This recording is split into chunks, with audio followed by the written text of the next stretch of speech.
For Hitler, the Soviet capital was secondary.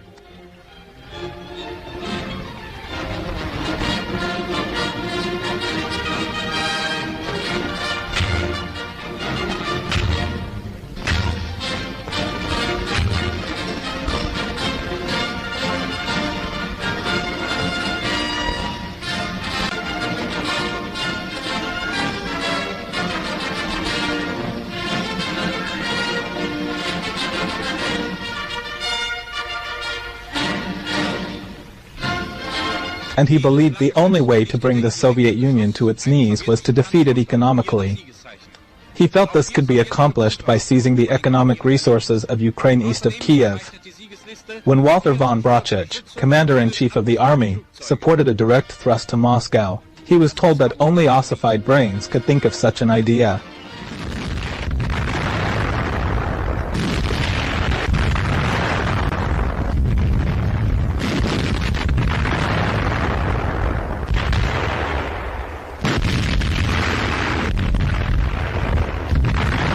Franz Halder, head of the Army General Staff, was also convinced that a drive to seize Moscow would be victorious after the German army inflicted enough damage on the Soviet forces.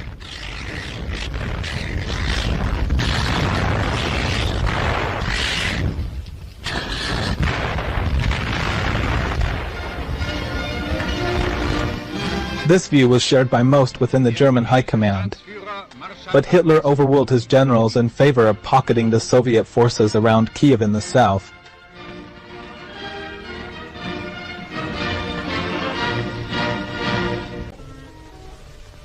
Followed by the seizure of Ukraine. The move was successful, resulting in the loss of nearly 700,000 Red Army personnel killed, captured, or wounded by September 26, and further advances by Axis forces.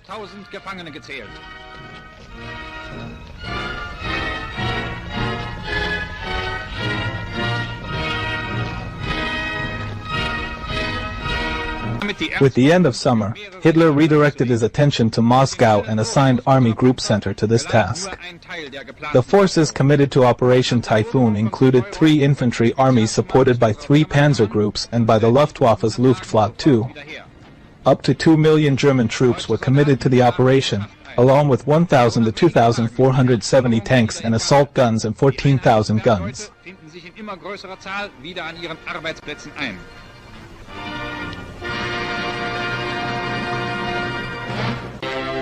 German aerial strength, however, had been severely reduced over the summer's campaign.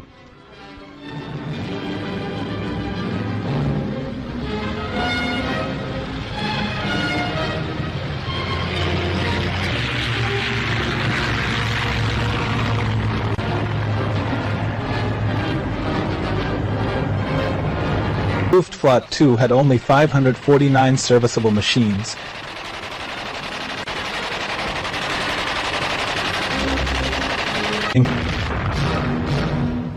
The attack relied on standard blitzkrieg tactics.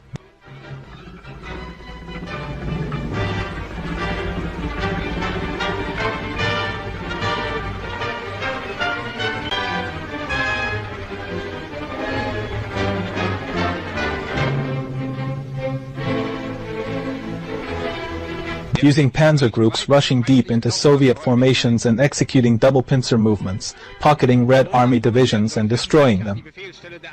Facing the Wehrmacht were 3 Soviet fronts forming a defensive line based on the cities of Vyazma and Bryansk, which barred the way to Moscow.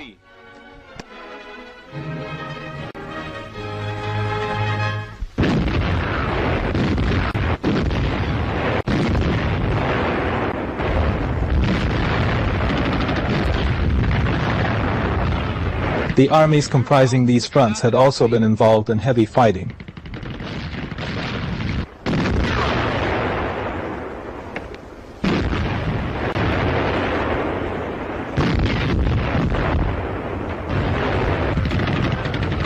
Still, it was a formidable concentration consisting of 1,250,000 men, 1,000 tanks, and 7,600 guns. Once Soviet resistance along the Vyazma-Bryansk front was eliminated,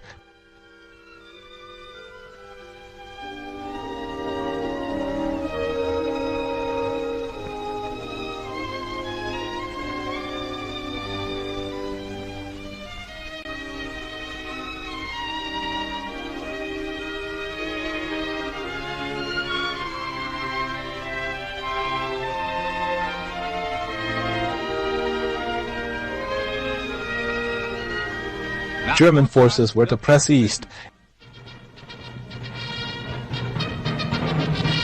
Continuous fighting had reduced their effectiveness.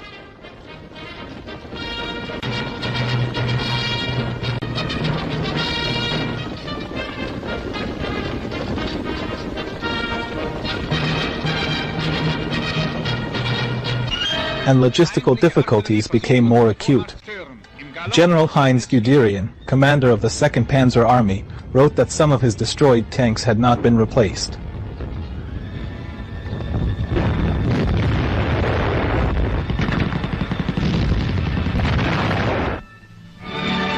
The German attack went according to plan, with 4th Panzer Group pushing through the middle nearly unopposed and then dividing its mobile forces north to complete the encirclement of Vyazma, with 3rd Panzer Group and other units south to close the ring around Bryansk in conjunction with 2nd Panzer Group.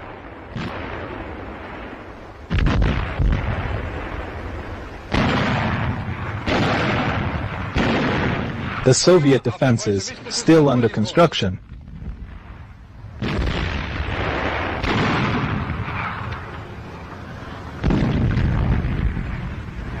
were overrun, and spearheads of the 3rd and 4th Panzer Groups met at Vyazma on October 10, 1941.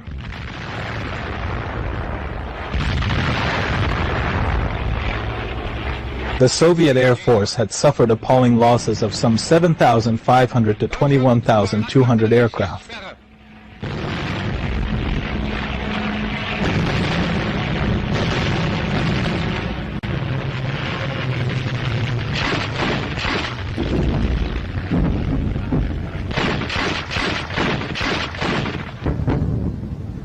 Extraordinary industrial achievements had begun to replace these.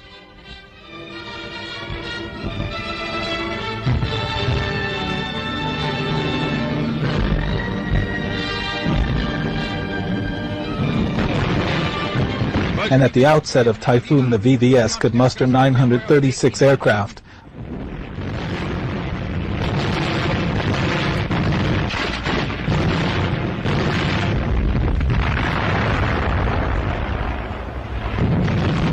.578 of which were bombers.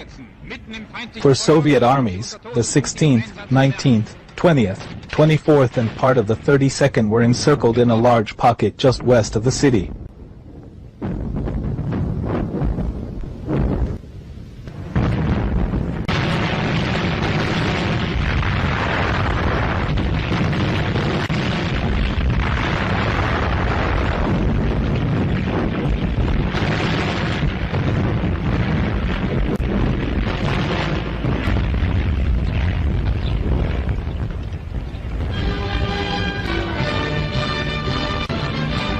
The encircled Soviet forces continued to fight.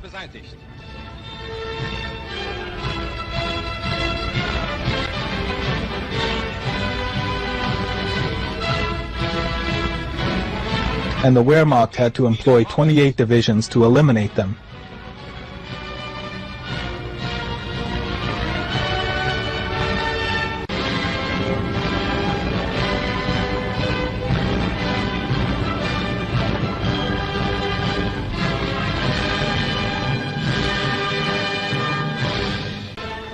Using troops which could have supported the offensive towards Moscow. The remnants of the Soviet Western and Reserve fronts retreated and manned new defensive lines around Mozhaysk.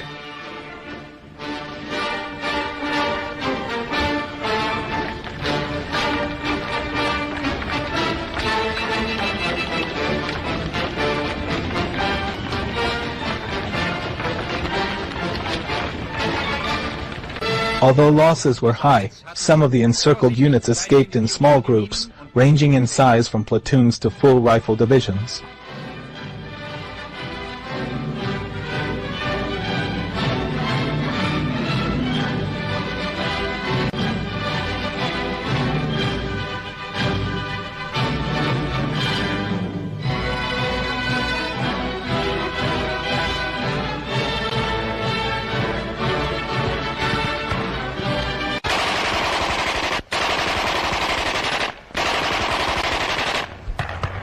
Soviet resistance near Vyazma also provided time for the Soviet High Command to reinforce the four armies defending Moscow, the 5th, 16th, 43rd and 49th Armies.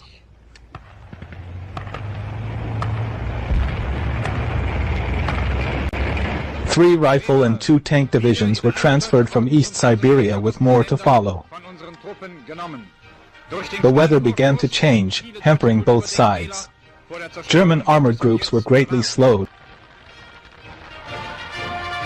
allowing Soviet forces to fall back and regroup. Soviet forces were able to counterattack in some cases.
For example, on October 6 the 4th Panzer Division fell into an ambush set by Dmitry Liliashenko's hastily formed 1st Guard Special Rifle Corps, including Mikhail Katakov's 4th Tank Brigade, near the city of Mtsensk. Newly built T-34 tanks were concealed in the woods as German armor rolled past them. As a scratch team of Soviet infantry contained their advance, Soviet armor attack only explode a T-34 by hitting the engine from behind.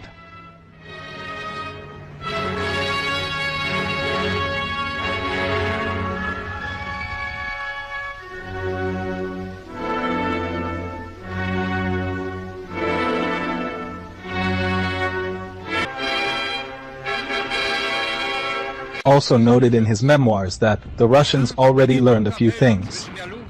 Other counterattacks further slowed the German offensive. The Second Army, which was operating to the north of Guderian's forces with the aim of encircling the Bryansk front,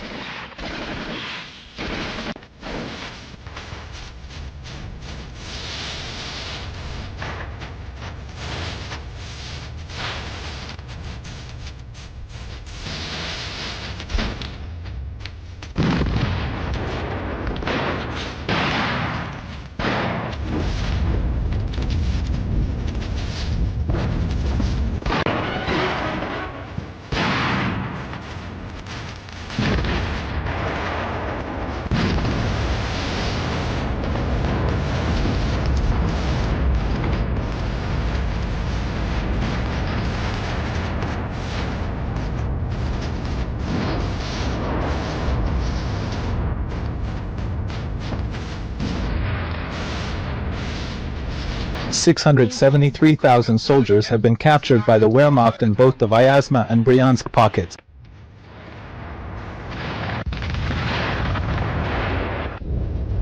Had never had to lie about a specific and verifiable military fact. Dietrich convinced foreign correspondents that the collapse of all Soviet resistance was perhaps hours away.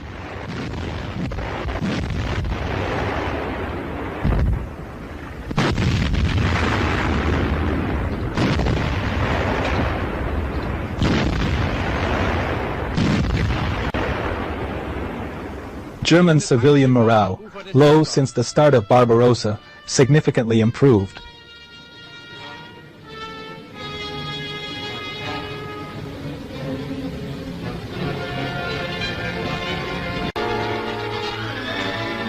with rumors of soldiers home by Christmas and great riches from the future Lebensraum in the east. However, Red Army resistance had slowed the Wehrmacht.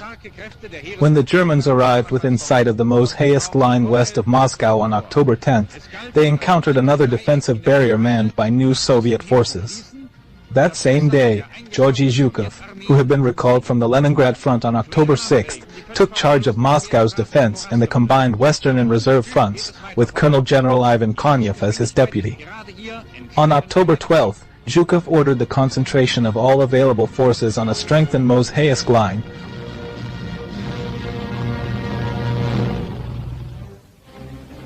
a move supported by General Vasilevsky of the General Staff.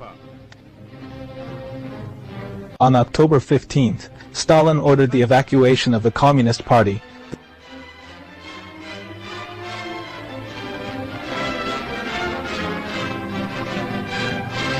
The General Staff and various civil government offices from Moscow to Kuibyshev, leaving only a limited number of officials behind.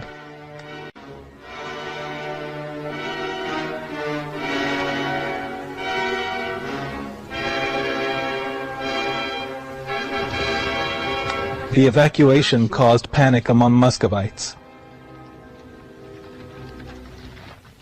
On 16 to 17 October,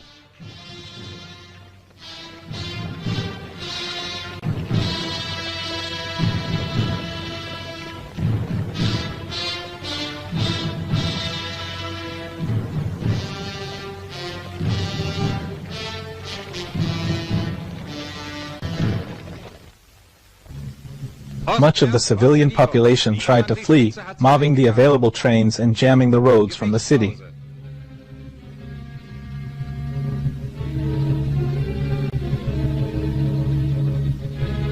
By October 13, 1941,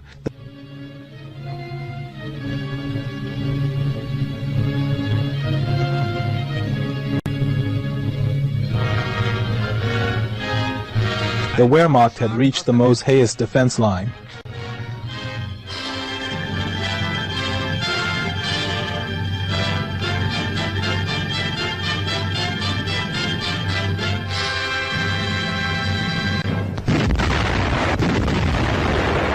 A hastily constructed set of 4 lines of fortifications protecting Moscow's western approaches, which extended from Kalinin towards Volokholamsk and Kaluga.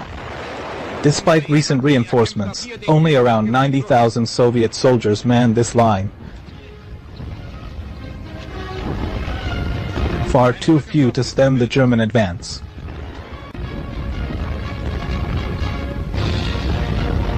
Given the limited resources available,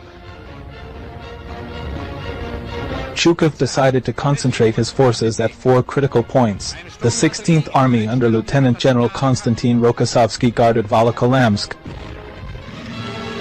Mozhaevsk was defended by 5th Army under Major General Leonid Govorov.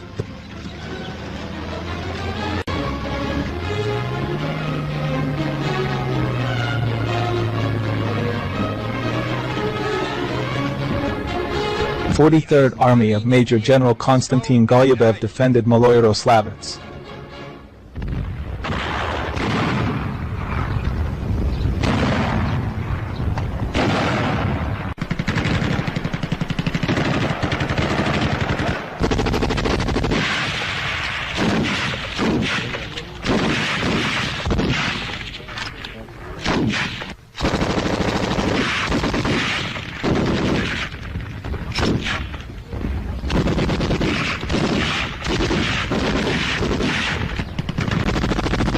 And the 49th Army under Lieutenant General Ivan Zakharkin protected Kaluga. The entire Soviet Western Front,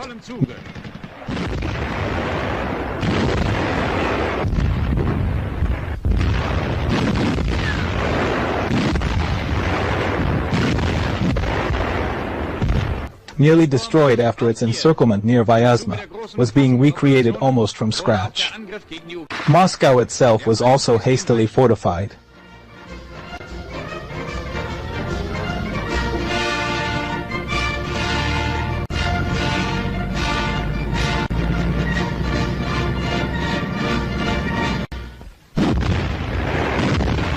Despite these preparations, the capital was within striking distance of German tanks.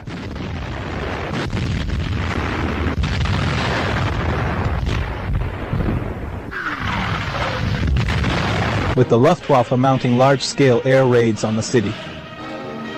The Luftwaffe still controlled the sky wherever it appeared, and Stuka and bomber groups flew 537 sorties, destroying some 440 vehicles and 150 artillery pieces.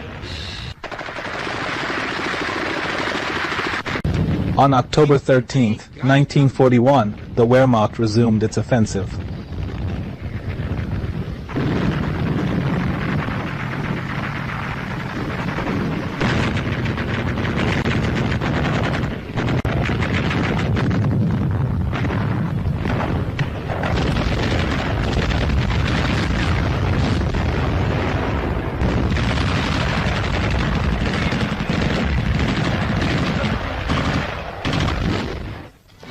At first, the German forces attempted to bypass Soviet defenses by pushing northeast towards the weakly protected city of Kalinin and south towards Kaluga and Tula.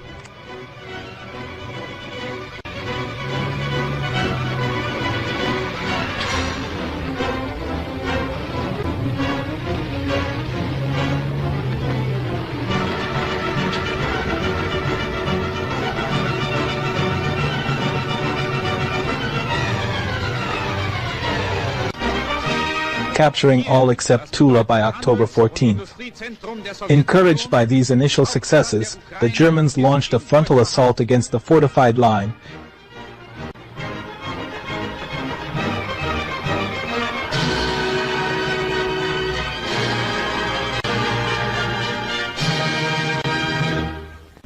Taking Mozhaysk and Maloyaroslavets on October 18, Narofominsk on October 21.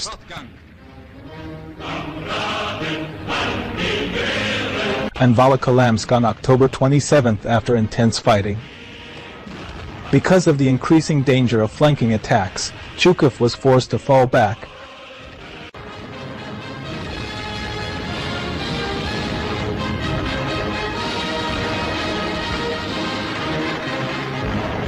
Withdrawing his forces east of the Nara River.